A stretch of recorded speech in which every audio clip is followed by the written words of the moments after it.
Shalom, shalom, irmãos e irmãs. Vamos para mais um resumo da nossa atual e próxima paraxá. É a 34ª paraxá, num total de 54 porções. E a primeira porção é a primeira paraxá de Bemidbar, ou números, como chamam, né? Porém, o nome correto é Bemidbar, tá? Que quer dizer no deserto. Na porção da Torá, nós lemos Número, capítulo 1, do verso 1 ao capítulo 4, verso 20. Na porção da Haftará, nós lemos Oséias, capítulo 2, do verso 1 ao 22. Na Brit Hadashah, nós lemos Romanos, capítulo 9, do verso 22 ao verso 33. Então, a paraxá inicia com a palavra Bemidbar, no deserto. No deserto do Sinai, falou o Senhor a Moshe, a Moisés. Os gregos chamaram este livro de Números, porque eles viam muitos números. Porém, sabemos que no hebraico, até os números são letras e podem, números juntos, formarem palavras. Então, esta porção, este livro, nos fala da importância de nos estruturar, nos organizar estrategicamente, cada um em cada devido lugar. Tribos, defesa, pois passaremos por desertos, passaremos por provações, por testes, por batalhas, desafios, dificuldades e inimigos virão. A nossa caminhada no deserto, então, precisa continuar rumo a Canaã, rumo a Israel. Muito dos números que veremos são além de quantificar e qualificar o povo de Deus, Israel e seus enxertados.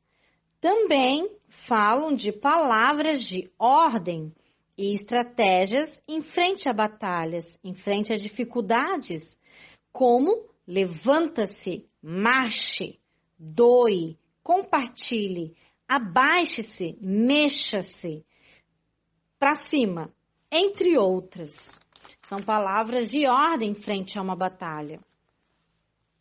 Sabemos que vivemos numa guerra física e espiritual também. Então, desafios precisam ser vencidos. Estratégias de guerra precisam ser estabelecidas para garantir vitórias e segurança a nosso favor. O povo de Deus deve ser formado e consolidado. Formado já foi em Israel, com os judeus, onde podemos também pertencer a eles, a esse povo. Ou por ser judeu, né? Cada um que é judeu pertence, né, ao povo de Israel. Sendo então judeu, ele tem que ser obediente, tem que ser discípulo de Yeshua, circuncidado na carne e no coração. Isso quando é judeu, né, no DNA, na carne. Ou, se você não for judeu na carne, você pode pertencer também a Israel, sendo coparticipante, por enxerto, sendo então não judeu, porém obediente ao Eterno, discípulo também de Yeshua, só que circuncidado somente no coração. O não judeu, ele não pode ser circuncidado na carne, né? A circuncisão na carne é um selo somente para o judeu. Porém, além disso, o judeu deve, além de ser circuncidado na carne, ser circuncidado no coração. Isso mostra obediência ao Eterno. E quem não é judeu e é coparticipante e enxertado, vai ser circuncidado só no coração, onde o Eterno escreve, né, a sua Torá em nossas mentes, nossos corações. Então, vemos nessa porção o Eterno tornando sólido, estável e forte a nação de Israel, com os seus enxertados. No primeiro capítulo, lemos sobre Adonai, ordenando a Moshe que levante o censo das tribos, contando todos os homens de cada tribo, aptos para a guerra, isto é, de 20 anos para cima, de cada tribo. Então, nós temos Rúben, Simeão, Judá, Issacar, Zebulon. Da tribo de José, nós temos Efraim e Manassés, Benjamim, Dan, Aser, Gad, Naphtali. Então, cada príncipe, cabeça de cada tribo. Este dia foi no primeiro dia do segundo mês de Iar, no segundo ano após terem saído da terra do Egito. Então, Moshe convocou uma assembleia e comunicou ao povo a ordem de Hashem. Como o censo deveria contar os homens, e eles também não poderiam ser contados diretamente, então cada homem acima da idade estabelecida doaria uma moeda de meio shekel. Então, era contados através das moedas. Então, os homens eles eram contados de forma indireta. Esse procedimento de contagem, mediante moedas doadas, levantaria as suas cabeças, porque o Eterno proibiu.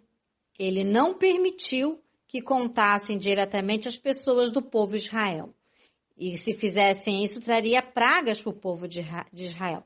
Por isso, eles, então, ao invés disso, eles contariam as moedas segundo cada tribo. Esta é a quarta vez que os hebreus, os judeus, os israelitas são contados. A primeira vez foi a contagem feita na Torá, foi quando Jacó, Israel, foi para o Egito, e era do número de 70. Muito interessante, uma vez que já sabemos que 70 é o número que representa as nações e idiomas da terra. Um está ligado ao outro.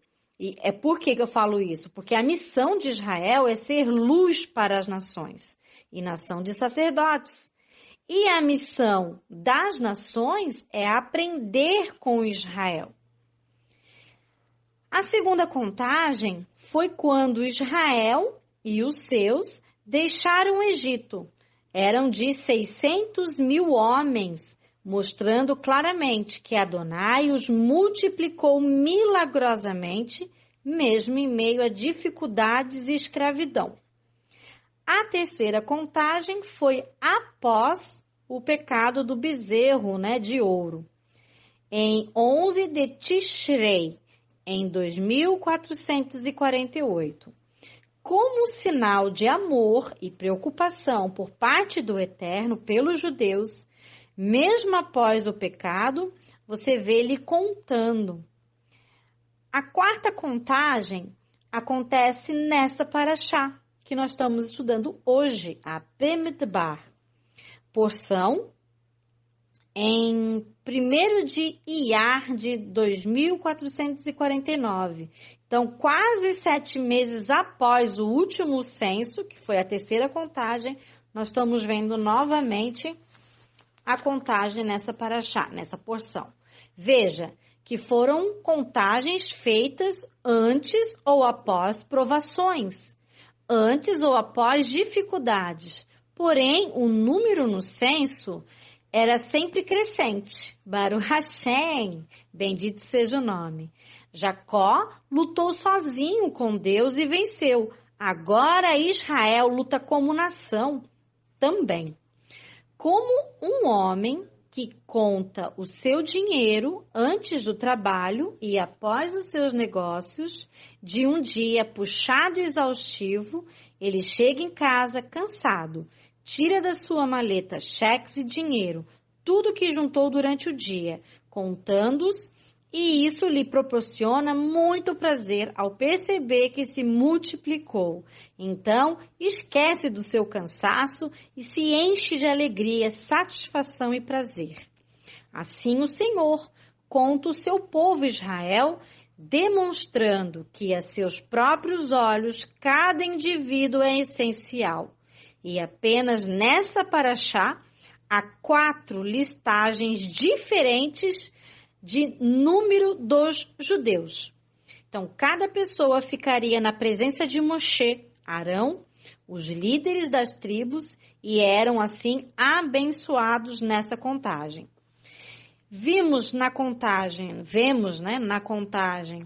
ainda no capítulo 1 dessa porção, de Ruben, 46.500 homens. De Simeão ou Shimeon, vemos 59.300 homens. De Gad ou Gad, vemos 45.650 homens. De Judá ou Yehudá, vemos 74.600 homens.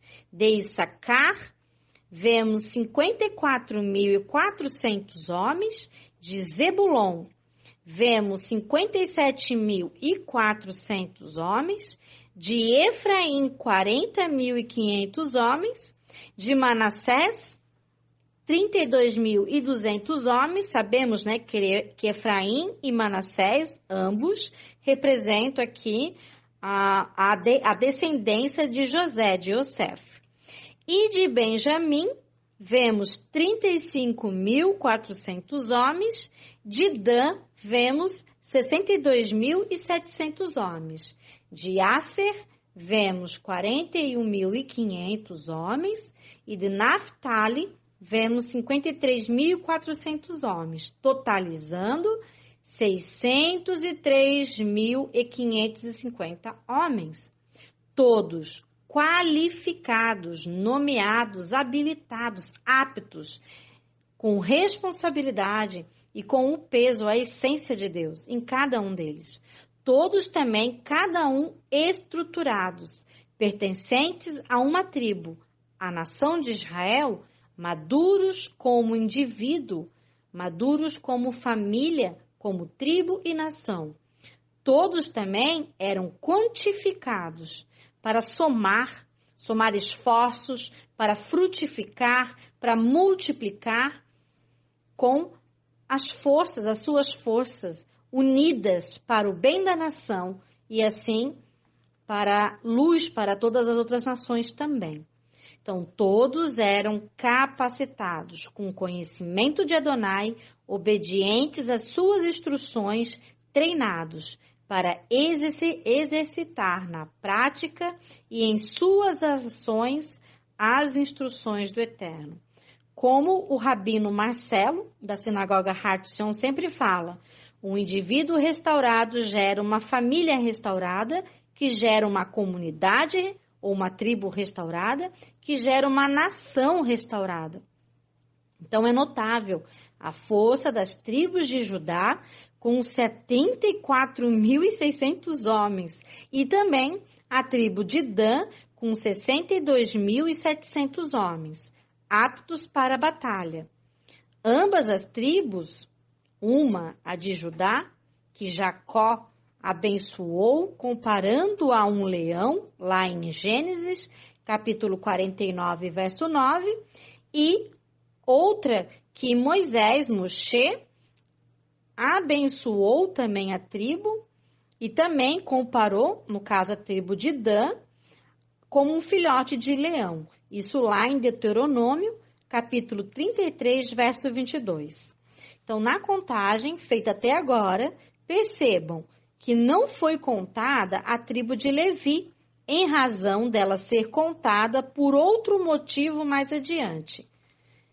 Em Números, capítulo 1, verso 47, lemos que não foi contado a tribo de Levi, juntamente com as outras tribos de Israel, pois os levitas cuidavam do tabernáculo e de todos os seus utensílios, por eles ministrarem e acamparem ao redor do templo.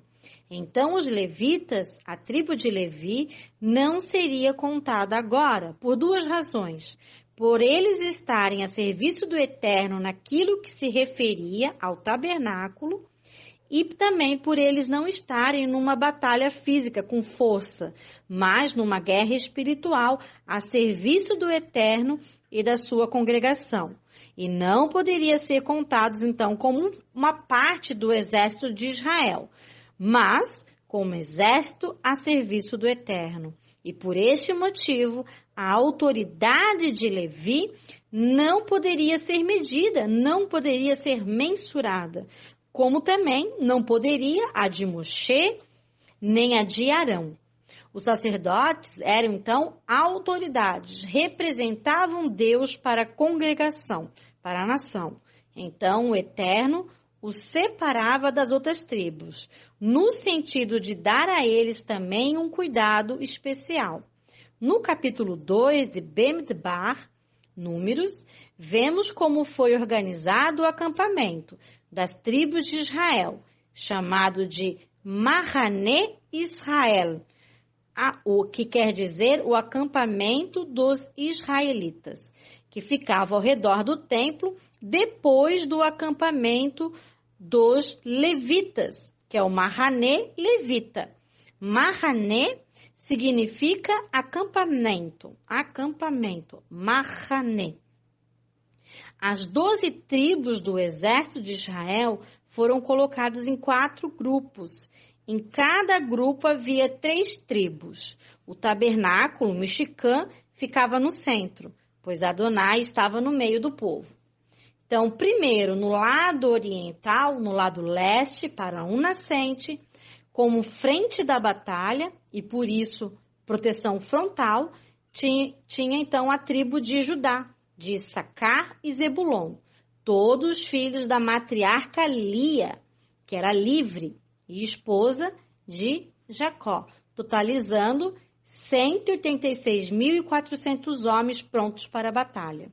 A bandeira, o estandarte ou degel de Judá, Issacar e Zebulon tinha 3 listras.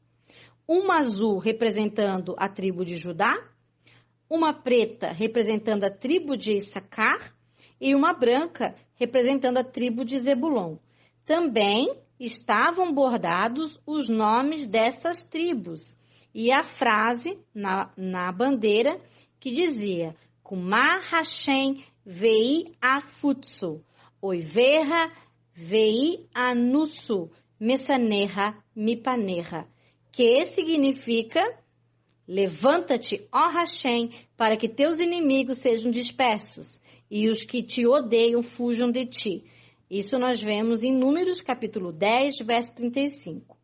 E a pintura de um leão nessa bandeira, pois Judá, a tribo, era comparada a este animal. Então, estes grupos eram o primeiro grupo a caminhar quando levantavam o acampamento. Eram primeiros a marchar. O segundo grupo era no lado sul do templo. O segundo, os marcharem, né? A marcharem. Da tribo também de Ruben, Simeão e Gade. Ruben e Simeão, filhos da matriarca Lia, e Gade, filhos de Zilpa. Vê que aqui a Lia é esposa livre, né? De Jacó. E ela era mãe, então, era matriarca, né? Era mãe de Ruben e Simeão. E Gade era o filho de Zilpa, que aqui ela é a escrava, né? A concubina. Totalizando assim, então, essas 3 tribos juntas, 152.450 homens. A bandeira, o estandarte ou degel, tinha 3 listras. Uma listra vermelha para a tribo de Ruben, uma verde para a tribo de Simeão e uma cinza, que é uma mistura do branco com o preto, para a tribo de Gade. Também era bordado os nomes dessas 3 tribos na bandeira, no estandarte. No centro da mesma estava bordado, como fala lá em Deuteronômio, capítulo 6, verso 4. Shema Israel, Adonai Eloheinu, Adonai Echad, que quer dizer, ouve, ó Israel, Adonai é o nosso Deus, Adonai é um. E a pintura de flores era feita, então, também nesse estandarte, de violetas, chamadas de dudaim, ou mandrágoras, ou ainda jasmim. Eram até as flores que Rúben trouxe para sua mãe Lia. No terceiro grupo, no lado ocidental, no lado oeste, a tribo de Efraim, Manassés e Benjamim. Os terceiros a marcharem, todos filhos da matriarca Raquel, filhos ou descendentes, né? Esposa livre também de Jacó, totalizando assim 108.100 homens. A sua bandeira, o seu estandarte e o seu deguel também tinham 3 linhas, sendo destas 2 pretas, uma para Efraim e uma para Manassés, e outra ainda com uma mistura das cores de todas as outras bandeiras, para Benjamim. Os nomes dessas 3 tribos estavam também bordados na bandeira. Bordado também a frase, como diz lá em Números, capítulo 10, verso 34. A nuvem de Adonai paira sobre os israelitas quando eles viajam durante o dia. Então, a nuvem pairava, né, sobre os israelitas quando eles viajavam durante o dia. Nós sabemos disso, né, que a nuvem ela pairava sempre a oeste, justamente o lado que está esse grupo. Então, é uma pintura nessa bandeira também, ela há, de um menino, porque Rachem chama a tribo de Efraim de Yeled Shashuim, que quer dizer menino amado por Adonai.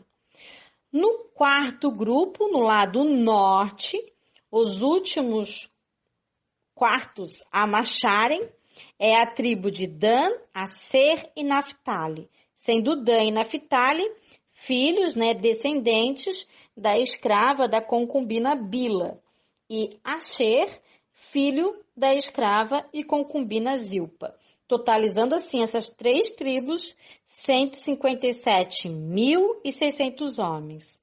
A sua bandeira, o seu estandarte, o seu deguel, também tinha 3 listras, uma roxa para a tribo de Naphtali, outra cor de safira para Dan e outra ainda na cor pérola para Asher. Os nomes dessas 3 tribos estavam bordados na bandeira. Também bordado a frase, como diz lá em Números, capítulo 10, verso 36.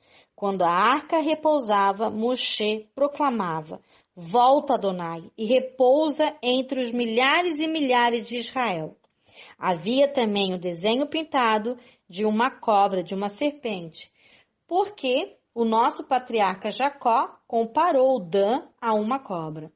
Então, na entrega, na outorga da Torá, os israelitas viram os estandartes do exército celestial, com 22.000 carros de melahins, de anjos mensageiros, porque sabemos que no hebraico não existe uma palavra para anjo. Na verdade, ali é melahim, mensageiros do Eterno, mensageiros celestiais do Eterno. Então, os melahins estavam agrupados ao redor da Shekhinah, na outorga da Torá, como se fossem 4 divisões, portanto, 4 diferentes estandartes. Ao sul, ou seja, à direita, estava a divisão do melahim, né, do anjo Miguel, líder do exército celestial de Deus. E o nome, né, Miguel, quer dizer quem é como Deus. É o seu significado. À esquerda, ao norte, estava a divisão do melahim Uriel, que significa a chama de Deus. A leste, ou seja, à frente, a oriente, a divisão do melahim Gabriel. O nome Gabriel significa homem forte de Deus. A oeste, a ocidente, a divisão do melahim Rafael, que significa Rafael, Deus cura. Então, nós vamos ver um paralelo de uma guerra física e uma guerra espiritual também nos exércitos celestiais. No capítulo 3 dessa porção, vemos a ordem e as funções de cada um dos levitas. Os filhos de Levi são Gerson, Coate e Merari. Então, os Gersonitas acampavam atrás do tabernáculo, ao ocidente. Tinham a seu cargo a tenda da congregação, sua coberta, as cortinas do pátio, o altar e as suas cordas. Os coatitas acampavam na banda sul e tinham a seu cargo a arca, a mesa, o candelabro, os altares e seus utensílios. As peças mais sagradas eram carregadas nos próprios ombros pelos coatitas, dispensando os carros e bois. Somente os coatitas foram dispensados de trazer oferenda ao altar. Deles era exigido também uma santidade maior. Os meraritas acampavam no lado norte e tinham a seu cargo as tábuas do tabernáculo, suas travessas, colunas, bases e todos os seus utensílios. Moisés, Arão e o príncipe dos príncipes de Levi, que é Eleazar, filho de Arão, que tinham a superintendência dos que têm a seu cargo o santuário. Adonai, então, ordena a contagem dos levitas separadamente, a partir da idade de 1 mês, ainda bebês. Então, dos Gersonitas, os descendentes de Gerson, vemos 7.500 homens de 1 mês para cima.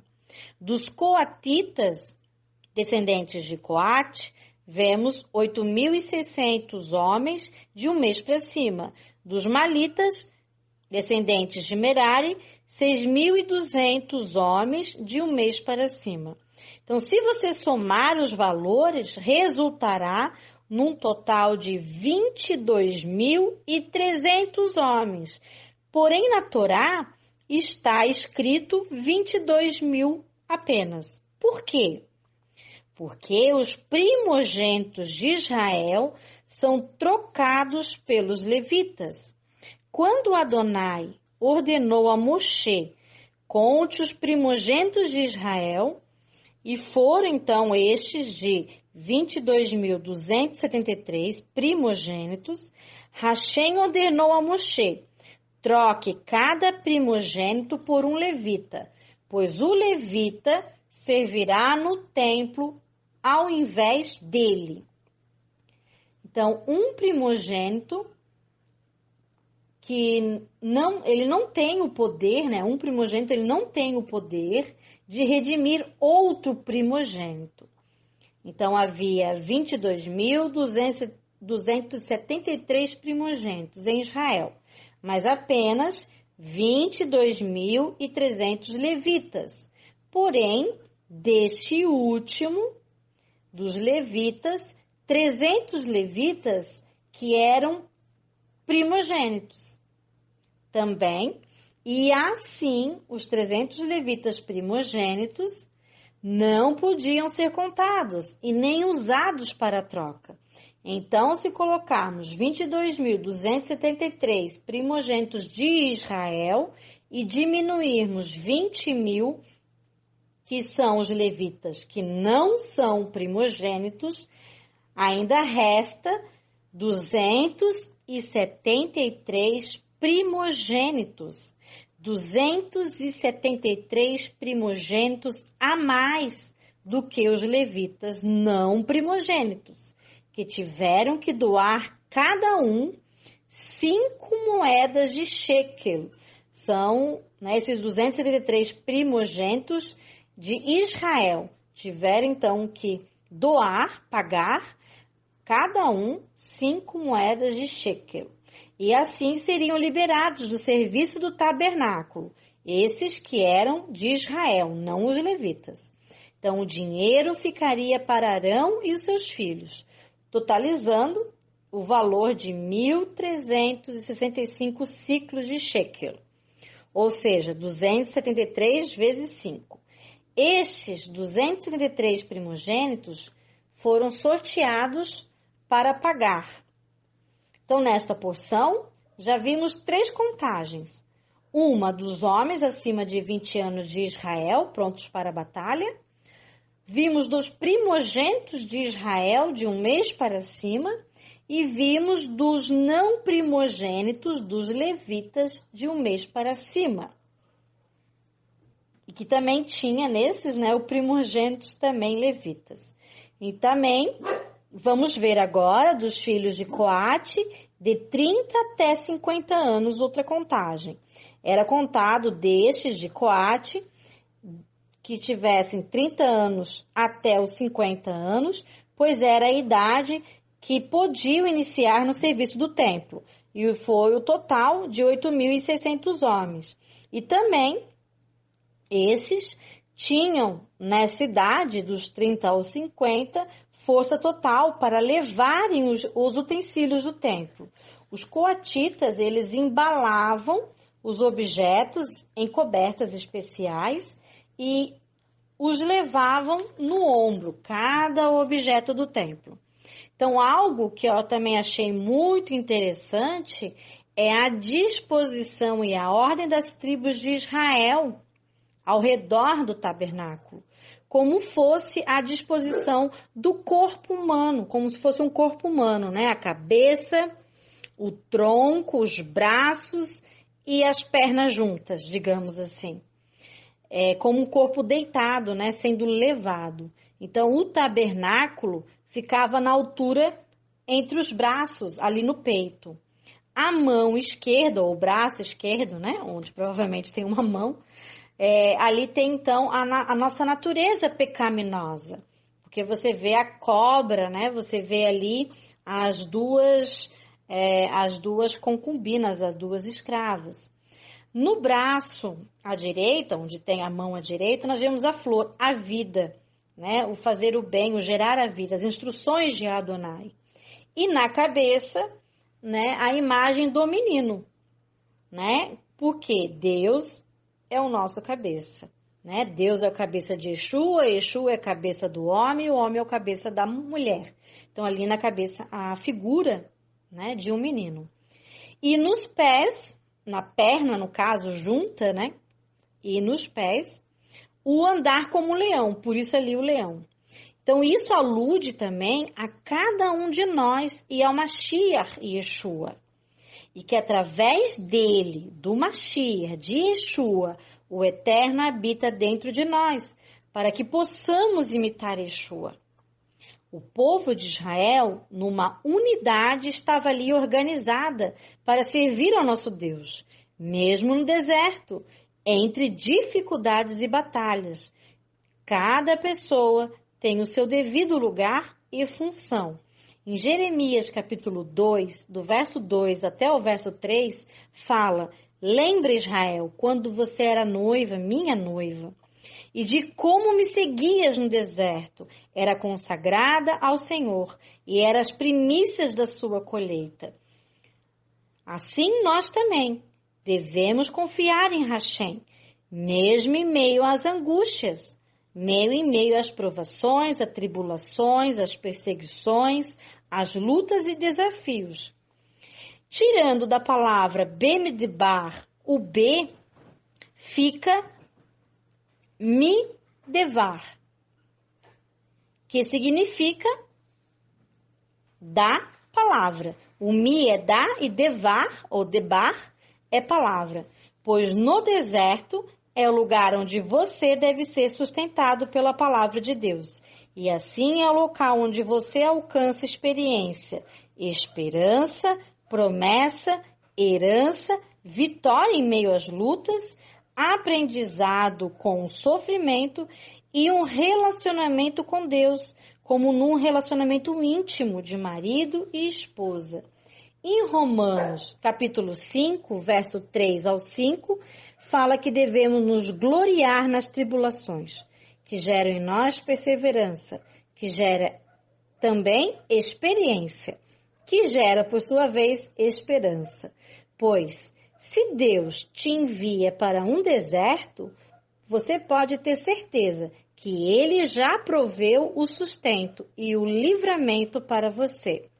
Yeshua fala, lá na cruz, Eli, Eli, Sabamactane, que ele está citando então o Salmo 22, que diz: pois não desprezou, nem abominou a dor do aflito, nem ocultou dele o seu rosto, mas ouviu quando lhe gritou por socorro. Então, usem a armadura de Efésios, capítulo 6, do verso 11 ao 20, e lute o bom combate. Na Haftará dessa porção, de Oséias, capítulo 2, do verso 1 ao 22, você vê falando assim: chamai vosso irmão e chamai a vossa irmã e repreendei a vossa mãe, a vossa nação. Claro que aqui fala de Israel, que nessa época muitos estavam agindo, não todos, mas muitos estavam agindo errado, estavam pecando e idolatrando. E o profeta, a pedido de Deus, chama Israel ao arrependimento, assim como ele nos chama também ao arrependimento. Muitas vezes, Adonai tem que nos despir, mostrar a nossa vergonha, nos colocando no deserto, para que nos acheguemos mais a ele. Mais e mais. No deserto, sofremos os nossos erros, refletimos sobre, pois não há muito que se distrair lá no deserto. Então a gente acaba refletindo, se chegando mais a Deus e refletindo sobre as nossas ações. No deserto, procuramos muito mais por Adonai do que na bonança.